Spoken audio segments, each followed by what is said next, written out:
नमस्कार, मैं अतवीर सिंह। आप देख रहे हैं जाग 85। अभी हमें जंतर मंतर पर हम देख रहे हैं कि यहाँ पूर्व फौजी वन पेंशन वन रैंक के लिए 188 दिन से बैठे हैं, जबकि प्रधानमंत्री जी ने लाल किले की प्राचीर से अनाउंसमेंट किया है कि 70,000 करोड़ रुपए हमने पूर्व फौजियों को दे दिए हैं। हमारे साथ हैं कपिल जी से बात करेंगे और जानने की कोशिश करेंगे क्या विसंगति है आपकी। सबसे पहले तो पत्रकार महोदय, आपको और आपके दर्शकों को धन्यवाद।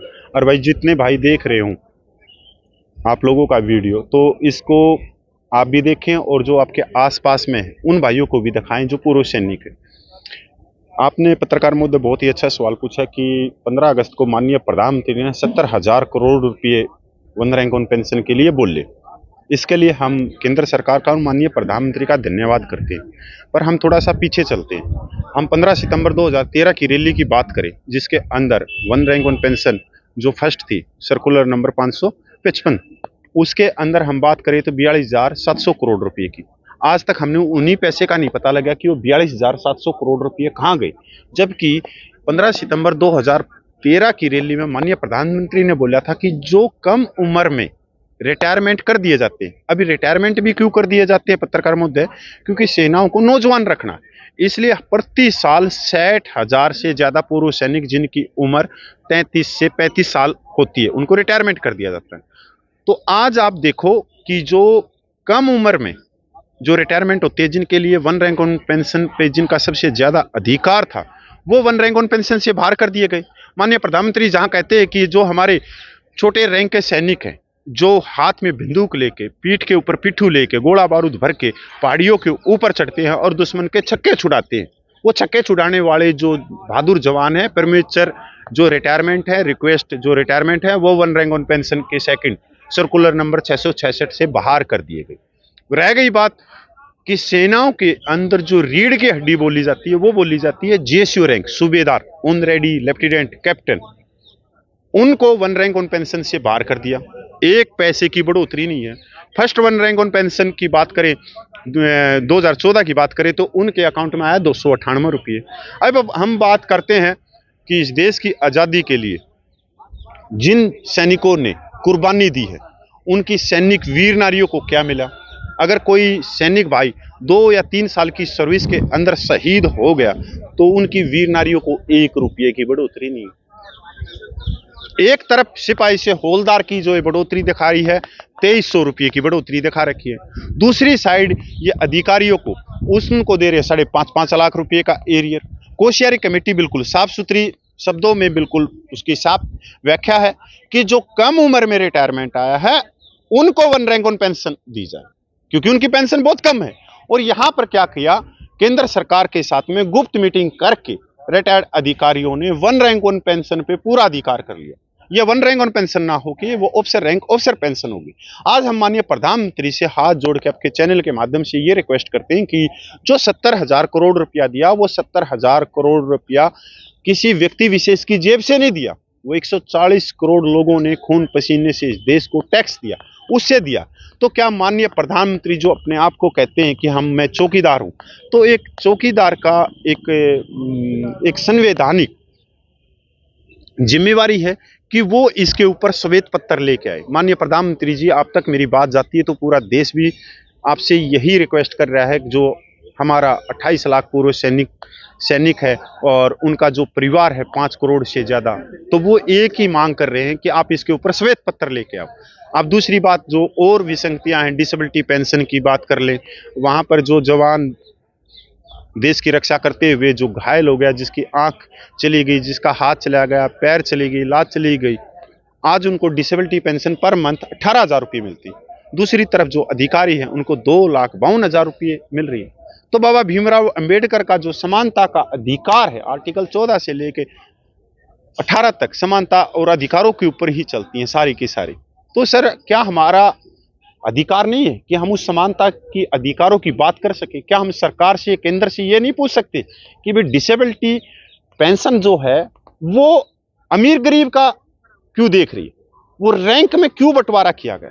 भाई हाथ चाहे एक अधिकारी का जाए, चाहे एक सिपाही का जाए, भाई एक माँ के लाल हैं, दोनों ही हैं, दोनों ने ही देश रक्षा करते हुए अपने अंग कुर्बान करे हैं। कोई घर का काम तो कर नहीं रहे थे कि भैंसों को पानी पिला रहे थे या खेत के अंदर कोई काम कर रहे थे, कस्सी से काम कर रहे थे जब उनके हाथ पैर कटे। नहीं सर, 140 करोड़ लोगों के घरों के लिए, इस देश की रक्षा करने के लिए उन्होंने कुर्बानी दी है। तो वहीं पर जवान जो डिसेबिलिटी पेंशन लेता है वो सिर्फ 18,000 रुपये। अगर हम बात करें मिलिट्री सर्विस पे की, उसमें भी असमानता भर दी गई है, और इस तरह से भर दी गई है कि एक तो वीआईपी है और एक सड़क पे बैठी, और आज हम सड़क पे ही बैठे हैं पिछले 7 महीने से। जो सेना की जो नौकरी है, उस सेना जीवन की जो कठिनाइयां हैं, कि सेना जीवन की जो कठिनाइयां ये है कि ग्लेशियर में रहना, पहाड़ियों में जाना, रेगिस्तान में रहना, ये दूसरी साइड आप जो सिविल की नौकरियां देखोगे, पटवारी की, तहसीलदार की, कलेक्टर की या नेताओं की, बड़ी बड़ी तो फॉर्च्यूनर गाड़ियों में रहते हैं, लाल बत्ती में चलते हैं, उनको क्या क्या तकलीफ है, उनके जीवन को क्या खतरा है? हम तो गोलियों के बीच में रहते हैं सैनिक। इसके अंदर भी बड़ा भेदभाव कर दिया गया कि जो छोटे रैंक के सैनिक हैं उनको मिलिट्री सर्विस पे 5200 रुपये और अधिकारी को 15,500 रुपये, जबकि ये तो सेना जीवन की कठिनाइयां हैं। ये अलाउंस है, और ये अलाउंस है देश का जो अशोक सितम है, उस भारत माता का कपड़ा पहनने का अलाउंस, कि 6 मीटर कपड़ा एक अधिकारी पहनता और 6 मीटर कपड़ा एक सिपाही पहनता। पर ये भेदभाव की सैनिक विधवाओं की पेंशन में बहुत बड़ी विसंगतियां हैं, जेसी और रैंक की पेंशन में बहुत बड़ी विसंगतियां। सरकार कह रही है कि हमारे पास पैसा नहीं है। जब उन्होंने अग्निवीर भर्ती किए, सरकार से पूछा गया कि ये क्यों कर रहे हैं, तो सरकार ने जवाब दिया कि हमारे पास इतना फंड नहीं है, पैसा नहीं है जो हम तनख्वाह दे सकें, इसलिए 4 साल के लिए भर रहे हैं। तो 4 साल जो नौकरी करेगा उसका क्या हाल होगा जो 15-20 साल नौकरी करके आ रहा है, वन पेंशन 1 रैंक उसे नहीं मिल रही। देखो सर, सरकार के पास में पैसा है, सरकार ने पैसा दिया भी, पर सरकार ने ये नहीं देखा कि सरकार तो चौकीदार होती है कि वो पैसा जा कहाँ रहा है, जिसका अधिकार है क्या उसके पास में पैसा गया? नहीं, ये जिनका अधिकार नहीं था उनके पास में चला गया। ऐसा हम नहीं कह रहे कि सरकार ने पैसा नहीं दिया, सरकार ने तो दिया पैसा। 15,500 रुपये मिलिट्री सर्विस पे है, तो सरकार पैसा तो दे रही है, पर किसको दे रही है? डिसेबिलिटी पेंशन है, 2,52,000 रुपया सरकार दे रही है। पैसा तो सबके अकाउंट में आता है, ऐसा तो नहीं है कि कैश बट जाएगा। हमारे अकाउंट में तो नहीं है ना सर, हमारे अकाउंट में तो हम उसी तो विसंगतियों को लेके आए हुए हैं, असमानता को लेके आए हुए कि भाई 76 साल हो गया आजादी के, अमृत उत्सव चल रहा है, महोत्सव चल रहा है। सरकार ने पैसा दिया है, आपकी सिर्फ वो मांग ये है कि एक विसंगति दूर हो और ये हो कि पैसा किसके पास जा रहा है, किसके पास जा रहा है। हाँ, अब आया हमारा जो ये आंदोलन चल रहा है, तो मैं आपको बताना चाहता हूँ, आजादी के बाद में सबसे लंबा जो आंदोलन था वो था किसान आंदोलन। उसके बाद में अगर कोई बड़ा आंदोलन है तो यही है जो 7 महीने से चल रहा है। आज हम यही कह रहे हैं, जो आपने बिल्कुल सही बात पकड़ी, कि जो विसंगतियां हैं वो दूर हो, इनके ऊपर माननीय 3 रिटायर्ड जजों की कमेटी बनाई जाए, सरकार भी अपना पक्ष रखे उन माननीय जजों के सामने, और हम भी अपना पक्ष रखें, और देश भर के जो पूर्व सैनिकों की संस्थाएं हैं वो भी अपना पक्ष रखें, और वो जो 3 रिटायर्ड जजों की कमेटी है वो दूध का दूध और पानी का पानी करे। अगर हमारी मांगे नाजायज हैं तो हमारे ऊपर कोई दया नहीं दिखाएं, वो ठोक के रिपोर्ट दी कि भाई तुम्हारे जो 7 महीने से जंतर मंतर पे पूर्व सैनिक जो बैठे हैं उनकी मांगे जायज है, हमारा मुंह बंद हो जाएगा, हम बिल्कुल अपने घर लौट जाएंगे, कोई दिक्कत नहीं। पहले भी फौजियों से बात हुई, वो कह रहे हैं कि कमेटी बना दो, जो रिपोर्ट देगी सरकार, वो कोर्ट जो कहेगा वो हम मानने को तैयार है, लेकिन सरकार को बस इतना समझ में नहीं आ रहा कि कमेटी बनानी है और इंक्वायरी करनी है, क्या विसंगति है। पैसा तो सरकार दे ही रही है ना सर। देखो, हम तो लोकतंत्र की बात कर रहे हैं कि भाई लोकतंत्र के अंदर नियम और कानून की बात कर रहे हैं, हम जिद तो लगा ही नहीं रहे। हम कोई बाबा के भगत थोड़ी हैं कि टायर फूक दिया, ये कर दिया, वो कर दिया, फलानी जगह ये कर दिया, नहीं। हम तो हम सरकार के साथ में ही है। हम सरकार से सिर्फ ये कह रहे हैं, माननीय 3 रिटायर्ड जजों की कमेटी बना दो। इब सरकार को भी देख लो, अगर कोई नेता जा रहा है और उसकी गाड़ी के नीचे कोई कुत्ता आ गया, उसके ऊपर कमेटी बना देगी, जबकि इस आंदोलन में 2 पूर्व सैनिकों की शहादत हो चुकी है, बहुत सारे सैनिक भाइयों की यहाँ आते वक्त ये तो परंपरा एक्सीडेंट हो गए। यदि सैनिक ही सड़क पर बैठेंगे तो देश का तो बुरा हाल होना है। ये तो फिर सर, हम सड़क पे बैठ के भी भारत सरकार जो बोलती है कि 18-18 घंटे हम काम करते हैं, हम उसको एक जगाने का प्रयास करें। और आप जो हमारा जो ये सांकेतिक धरना चल रहा है, ये भारतीय सेनाओं को विश्व में सबसे शक्तिशाली सेना बनाने का एक हवन चल रहा है। सच्चाई में अगर ये विसंगति दूर होती है तो मानिए कि हम पहले नंबर पे होंगे। अमेरिका, रूस, ये तो बहुत बाद की बात, क्योंकि जब शरीर से कोई बीमारी बाहर निकलती तो वो स्वस्थ होता है, वो ताकतवर बनता है। तो आज जो ये रूढ़वादी प्रथाएं हैं या असंगत जो ये चल रही है, ये पे पेंशन में असमानता चल रही है, भेदभाव चल रहा है, शोषण चल रहा है, अगर ये दूर होंगी तो कहीं ना कहीं हमारी भारतीय सेनाएं विश्व की सबसे शक्तिशाली सेना बनेगी।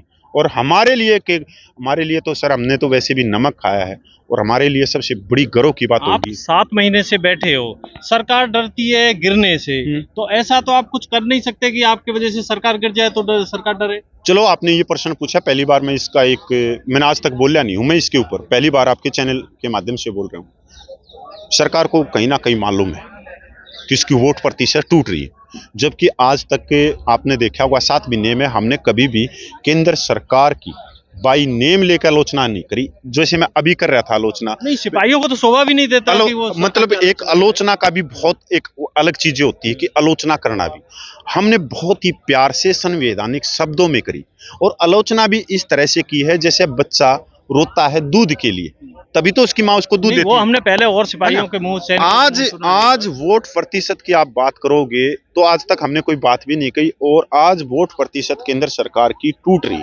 इस वर्तमान राजनीतिक पार्टी की टूट रही। अगर हम बात करें 28 लाख पूर्व सैनिकों की, इनकी परिवारों की, तो 5 करोड़ वोट हमारी, और हम 140 सांसद सीटों को सीधा प्रभावित करते हैं।